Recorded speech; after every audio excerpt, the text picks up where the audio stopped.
আসসালামু আলাইকুম এভরিওয়ান, কি তখন আপনার সব ভালো আছেন?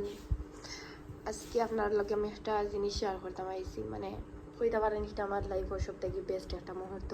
আজকে আমার হাজবেন্ড আমি কইছিলাম যেন আমার আজকে খুব বেশি ইচ্ছে ওর যেন আমি মেহেন্দি মাখতাম, আপনি আমারে মাখাইয়া দিবানি।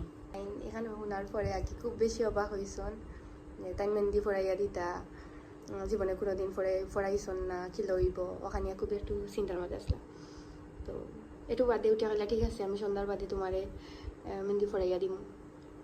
আমিও মানে খানোনার বাদে খুব বেশি খুশ হয়েছি যেন আমার হাজবেন্ডে হয়তো আমার না করি দিবা, আমি একটু চিন্তার মাঝে আসলাম। বা তো যখন তাই আমার কইসন উঠে চেষ্টা করবা, হয়তো তো বেশি সুন্দর হইতো না কিন্তু চেষ্টা করবা, তাই এখানে আমার খুব বেশি আর কি খুশি লাগছে। তো সন্ধ্যার পরে ইফতার করার পরে নামাজ ফরিয়াইয়া তাই আমারে তাই নিজে থেকে হইরা যেন তোমার আমি মেহেন্দি ফরাইয়া দেই। তো এখানে ওনার পরে আমার খুব বেশি ভালো লাগছে। এটা হলা ঠিক আছে আইন আপনি আমারে দেন। তো তাই নাকি প্রথমবার অত সুন্দর মেহেন্দি আমার ফরাইয়া দিছন, মানে একটা আশা করার মতো না, মানে ফার্স্ট টাইম অত সুন্দর করিয়া একজন মানুষে দিছন মেহেন্দি ফরাইয়া। আশা তো করছিলাম না ইলাখান হইব, আর আমি যতটুকু আশা করছিলাম তার থেকে আরো দ্বিগুণ বেশি আর কি হয়ে গেছে। মানুষ আসন যেন মনে করেন মেয়ে মানুষ তারা অনেক বেশি গাড়ি বাড়ি ধন সম্পদ চাই, আসলে এটা কিচ্ছু নাই।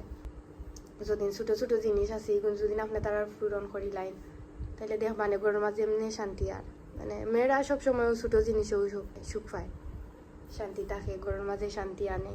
মানে একটু ছোট ছোট জিনিস যদি আপনি করিয়া দিলাইন তারারে, তাহলে দেখ মানে আর মানে ঘরের মাঝে শান্তি, আর শান্তি আল্লাহ রহমতে দিয়া বড়াইয়া দিলাইছন। তো দোয়া করবা আপনারা সবে এই দিন যেন আমার হাজবেন্ডে আরো সুন্দর করে মেহেন্দি মাখাইয়া দিই, আর আমরা ঘরের মাঝে আপনার আল্লাহর রহমত থাকে। আর ভালো থাকুন সব। আসসালামু আলাইকুম।